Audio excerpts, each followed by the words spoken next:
बिस्मिल्लाहिर्रहमानिर्रहीम, अस्सलाम वालेकुम। आप सभी को खुशामदीद। मैं हूं सलमान मिर्जा और आप देख रहे हैं मेरा यूट्यूब चैनल और Facebook page sum up with Salman Mirza. क्या हाल है जनाब, कैसे हैं आप लोग? मैं उम्मीद करता हूं, दुआ करता हूं आप जहां हो खैर वाफियत से हो, सेहतमंद हो, तंदुरुस्त हो। और ये वीडियो देखने के लिए आप सभी ने अपना कीमती वक्त निकाला है। वीडियो के आगाज में तहे दिल से आप सभी का मैं शुक्रिया अदा करता हूं। जनाब, आज के ज़माने में कोई ऐसा शख्स होगा जो सोशल मीडिया पर अपनी तस्वीर या हैपनिंग्स नहीं डालता हो? हम अक्सर फेसबुक पर, इंस्टाग्राम पर, व्हाट्सएप के स्टेटस पर तस्वीर डाल रहे होते हैं, वीडियोस डाल रहे होते हैं और फखरी अंदाज में बता रहे होते हैं कि जनाब देखिए इतने लाइक्स आ गए, इतने कमेंट्स आ गए, इतने व्यूज आ गए। लेकिन आपको पता है कि मेरी और आपकी ये हरकत, ये अमल हमारे लिए कितना बड़ा वबाले जान बन सकता है, घर में डकैती की वारदात तक करा सकता है। और ये बात मैं ऐसे ही नहीं कह रहा। घर के अंदर एक माचिस की तीली होती है ना, चूल्हा जलाया जाता है, जो सिगरेट पीते हैं वो सिगरेट जलाते हैं। इस माचिस की तीली के जरिए दो चोरों ने, जो कि दो सगे भाई हैं, उन्होंने 140 घर के अंदर डकैती की वारदात की है। और आप ये देखिए कि 140 घर के अंदर जो डकैती की वारदात हुई है उसमें लाखों का नहीं, करोड़ों रुपए का सामान गायब किया है। बल्कि कई वारदातें तो ऐसी की हैं जिसमें इन्होंने तसल्ली के साथ घर गए, फ्रिज खोला है, खाना निकाला है, खाना गर्म किया और तसल्ली के साथ खाया। और ये दो अमल, यानी एक माचिस की तीली और व्हाट्सएप, इंस्टाग्राम और फेसबुक की तस्वीर के जरिए ये चोरी और डकैती की वारदातें किया करते थे। कैसे, ये आज मैं आपको वीडियो में बताऊंगा। क्योंकि गुज़िश्ता रोज कराची की पुलिस ने सीव्यू के इलाके में एक पार्टी के अंदर छापा मारा। ये पार्टी एक निजी पार्टी थी, शराब और शराब की महफिलें चल रही थी। ये दोनों भाई, जिनका नाम शहबाज और तैयब है, ये 4 दिन कराची रहते थे और 3 दिन लाहौर जाते थे। लाहौर में जाकर डकैती और चोरी की वारदातें करते थे इन्हीं दोनों चीजों की मदद से, माचिस की तीली की मदद से और सोशल मीडिया नेटवर्क की वजह से। वहां पर जाके चोरी डकैती करते थे और जिस तरीके से करते थे ना, मतलब पुलिस वालों ने भी अपने सर पकड़ लिए कि यार ये इसको सॉल्व कैसे करें। लेकिन वाकई में उनकी तारीफ बनती है, उनकी तारीफ करनी चाहिए पुलिस वालों की। बड़ी मेहनत के साथ उन्होंने इस केस को फॉलो किया और इन दोनों मुलजिमान को पकड़ा, अहलो अयाल के साथ, अपनी फैमिली के साथ। शराब और शराब की महफिलें चल रही हैं, लोगों को डांस हो रहा है और वहां पर जाके मसरूका सामान के साथ ये ना इनको पकड़ा गया। अब हुआ क्या, मैं आपको बताता हूं। बेसिकली ये दोनों भाई 4 दिन कराची में रहते और 3 दिन ये लाहौर में जाकर डकैती और चोरी की वारदातें करते थे। 17 तारीख को, 17 नवंबर, लाहौर के 3 बड़े इलाके, जिसमें एक जौहर टाउन भी है, इसमें एक फैसल टाउन भी है, एक और इलाका भी है। यहाँ पर 3 बड़े घरों के अंदर चोरी और डकैती की वारदात होती है। अच्छा, तीनों वारदातों के अंदर मुमासलत ये होती है कि तीनों घर में रहने वाले जो हैं वो 2-3 दिन के लिए शहर छोड़कर बाहर गए हुए थे। अच्छा, पुलिस को इतला दी जाती है, पुलिस कहती है यार तीनों में इस तरह की वारदातें हो गई कि तीनों लोग बाहर गए हुए थे, ये पता कैसे चला, कैसे अंदाजा हुआ, क्या मुखबरी हुई है, क्या कुछ हुआ है। लेकिन पुलिस जब अपनी तहकीकात का आगाज करती है ना, तो सबसे पहले सीसीटीवी मदद की मदद से ना देखती है कौन आया कौन गया। तो सीसीटीवी निकाली गई, उसमें देखा गया कि जनाब 2 लोग जिन्होंने कैप पहनी हुई है, मास्क लगाया हुआ है, अपने चेहरे को ढांपने की कोशिश की हुई है, एक खातून के साथ वो अंदर आते हैं और खातून के साथ ही बाहर चले जाते हैं। यानी ये पता चल गया कि यार चोरी डकैती की वारदात हुई है और इन 3 लोगों ने की है, लेकिन तीनों के चेहरे पहचान में नहीं आ रहे थे। अब क्योंकि लाहौर एक सेफ सिटी है, हर जगह पर कैमरे लगे हुए हैं, तो कैमरों से उनको ट्रेस करने की कोशिश की गई। पता चला कि जनाब ये फिरोजपुर रोड है, वहां इनकी बाइक गई है। बाइक में ये दोनों बैठे हुए आगे और पीछे खातून बैठी, खातून ने गठरी उठाई हुई, गठरी के अंदर चोरी का सामान बंद हुआ हुआ। अब फिरोजपुर जब इलाका आते तो यहां पर तो बेतहाशा घर है, मतलब 2-4 घर तो नहीं है ना, एक मोहल्ला तो नहीं है। अब पूरे इलाके को तो चोर कह नहीं सकते, अंदर सीसीटीवी कैमरे नहीं लगे हुए। तो पुलिस ने क्या किया, इनकी तस्वीर निकाल के इन्होंने लोगों से पूछना शुरू किया कि आपने इनको देखा है, आपने इनको देखा है, आपने इनको देखा है। किसी ने भी नहीं पहचाना इनको, सबने पहचानने से इनकार कर दिया कि भाई हम जानते ही नहीं इनको। और वाकई में वो लोग नहीं जानते थे। अब पुलिस के लिए बड़ा मुश्किल हो गया कि यार ये कहां से इन लोगों को ढूंढे। लेकिन उसी सीसीटीवी वीडियो के अंदर जिस बाइक का मैं जिक्र कर रहा हूं कि बाइक में बैठ के जा रहे थे, वो पुलिस की पहचान में आ गई थी। पुलिस को अंदाजा हो गया था कि यार ये बाइक कहां चलती है, कैसे चलती है, कब चलती है, कौन चलाता है। लेकिन उसको ढूंढना एक अमल था, एक दिक्कत थी। कुछ दिनों के बाद पुलिस को इतला मिलती है कि जिस बाइक पर ये चोरी की वारदातें हो रही थी, ये यहां पर स्पॉट की गई है और एक बच्चा इस बाइक को चला रहा है। पुलिस आती है, बच्चे को पकड़ती है, बाइक को पकड़ती है, ले जाती है थाने में।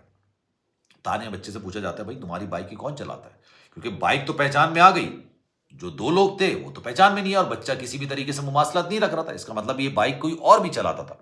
बच्चे ने कहा भाई बाइक तो मैं ही चलाता हूं, कोई और चलाता ही नहीं है। लेकिन उन्होंने फिर अपने तरीके से जब तफ्तीश की है, पूछा है, तो इसने तोते की तरह बोलना शुरू कर दिया। इसने कहा कि मेरे बाबा और मेरे चाचा कराची से आते हैं और हफ्ता इतवार जुम्मा, ये 3 दिन, जुम्मा हफ्ता इतवार, ये 3 दिन यहां पर चलाते हैं और इतवार की रात को वापस चले जाते हैं। और पीर से जुमेरात तक ये कराची में रहते हैं और जुम्मे से इतवार तक ये लाहौर में रहते हैं। पुलिस कहती है यार ये अजीब सी बात है, ना सुनने में समझ आ रही है ना बोलने में समझ आ रही है कि 4 दिन यहां पर रहते हैं 3 दिन वहां पर रहते हैं, ऐसा क्या चक्कर है।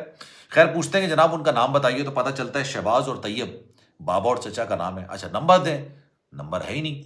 एड्रेस दें, एड्रेस भी नहीं है। अब उनको समझ नहीं आने लगा कि क्या करें क्या नहीं करें, लेकिन ये पता चल गया कि भाई 2 नाम तैयब और शहबाज ही आ गए। जब इनका डाटा निकाला गया तो पता चला कि इनके ऊपर तो ठीक ठाक 130 के करीब चोरी डकैती के पर्चे हैं, यानी ये पहले से इश्तेहारी हैं, पहले से इनका एक क्रिमिनल रिकॉर्ड मौजूद है और कराची में लाहौर में मुश्तरका तौर पर ये बैनुस्सूबाई गिरोह है जो कि डकैती और चोरी की वारदातें करता है। अच्छा ये पुलिस पार्टी लेके कराची आते हैं, कराची में ढूंढना शुरू करते हैं। कुछ दिनों के बाद इनको आसार मिलना शुरू हो जाते हैं कि यार यहां से इनको ट्रेस किया जा सकता है। इन्होंने जो टेक्निक इस्तेमाल की थी इन चोरों ने, ये कभी जीएसएम का फोन इस्तेमाल ही नहीं करते थे, यानी जो सिम है ना वो इस्तेमाल ही नहीं करते थे। ये यूजली तौर पर जहां पर फ्री वाईफाई होता है ना, जैसे आपका रेस्टोरेंट हो गया, जैसे आपका मॉल्स हो गए, कहीं और जगह हो गई जहां पर फ्री आप वाईफाई यूज कर सकते हैं, वहां पर जाते थे, अपना मोबाइल ऑन करते थे, एक दूसरे से कम्युनिकेट करते थे, मोबाइल बंद करते थे और बाहर आ जाते थे। यानी इनको ट्रेस करना, इनको ट्रैक करना तकरीबन नामुमकिन था। लेकिन इनके घर के अंदर एक और बच्चा था जो लड़कीबाजी के चक्कर में अपना फोन ऑन रखता था और लड़कियों से बातें बातें कर रहा होता था।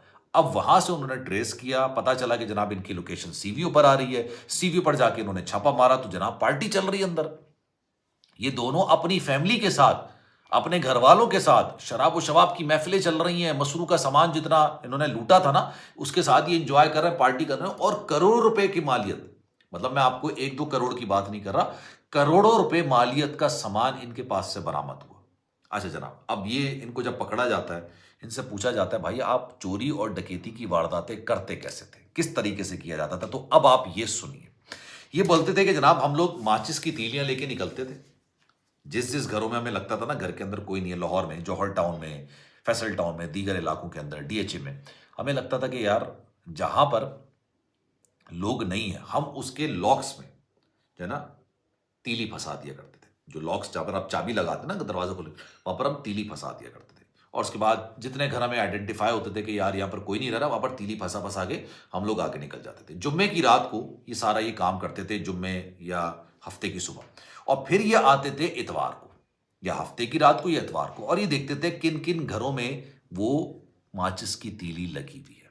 अब आप सोचिए, अल्लाह ना करे आपका घर हो, माचिस की तीली को लगा के चला जाए, आप घर पे आएंगे तो निकालेंगे ना उसको और फिर चाबी खोलेंगे, तो इसका मतलब अगर आपने निकाल दी तो घर के अंदर आप मौजूद हैं।